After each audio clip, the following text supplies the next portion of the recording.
Tennessee versus Mizzou, Chris. I'll start us off here with the Tennessee-Mizzou take. I mean, this is basically the battle for second place, right, in the Absolutely. SEC East.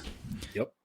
Which is a big time bowl game, right? I know everybody doesn't want to get all high and mighty on bowl games anymore, but I think in this world, hey, you got to have something, right? The difference between being 7-4 and being 8-5 is, or 9-5, whatever have you, is drastic, right? It's drastic, I think, in recruiting and everything you're trying to build into a program here. Looking at I'll take the volunteer side of everything here. Joe Milton's looked all right. He's looked all right. He's had some real streaky games. I think the offense, you can tell they really miss Hendon Hooker, right? They've got that real young quarterback over there. I'm Olivia, I think is his name, basically. Yep. I probably mispronounced it, but he's going to probably get, as the season goes on, they're going to start getting him ready for next year, and Tennessee will probably be really, really dynamic with him at there. But Tennessee's offense, I mean, they still got a guy in Squirrel White, who looks all right. He's got 556 yards, a couple touchdowns. Got Brew McCoy. They got some of these guys that can be really good on that side of it. The biggest question, and we touch on it all the time, Chris, Tennessee on defense, right? Tennessee on defense has been suspect a lot of the times here. They've played better this year. I will say that. They have played better this year than they have in years past. But is it at that level where they're going to overtake a Georgia? Is it at that level where they're going to come into this game against the number 14 team in the country and be able to put that and get that win, right? We saw it work against Texas A&M. That's fine, right? Texas A&M on the road at Neyland Stadium, one of the toughest places in the country to play outside of the Swamp and outside of some other venues there. With a backup quarterback, they did what they were supposed to do.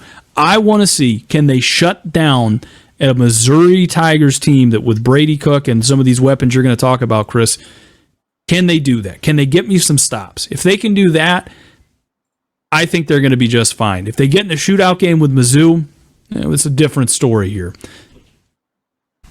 Yeah, and you're not wrong here. And, we know what Missouri's been this year. They're America's sweetheart team, really. Nobody really expected them to be 7-2. They're second, as you said, in the SEC East, currently fighting for that spot in this game.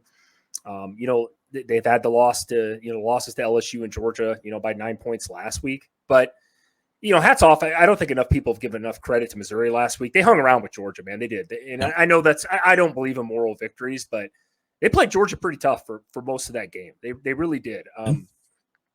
Even defensively, they actually held Georgia to a lot less points than I thought was going to happen. So, but offensively, I think Missouri will be able to move the ball on this one on Tennessee's defense. I'm not 100% sold on their defense this year. They've looked good at times, as you said, but Mizzou's averaging over 32 points a game, and that's been against some pretty good defense. They did put up 21 against Georgia last week. That's not terrible. Not everybody can say that against a Kirby Smart defense.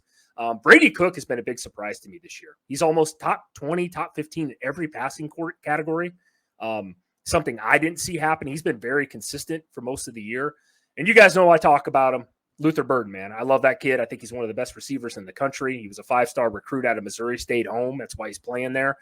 Is he healthy for this game, though? If he's not, I'd be probably leaning Tennessee if I had to then. But he's such a weapon on the outside.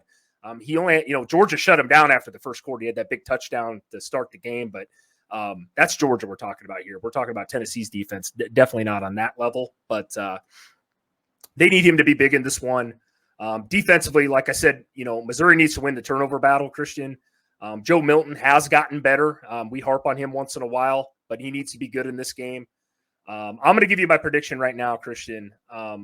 This game is a pick'em right now, currently. Like these two teams are so even. It's currently a pick'em online in any betting website that you look at basically right now currently. I have Tennessee 27, Christian, Missouri 31. I'm leaning Mizzou in this one strictly because they're at home. Very astute there, Chris. I've got Tennessee 28, Missouri 31.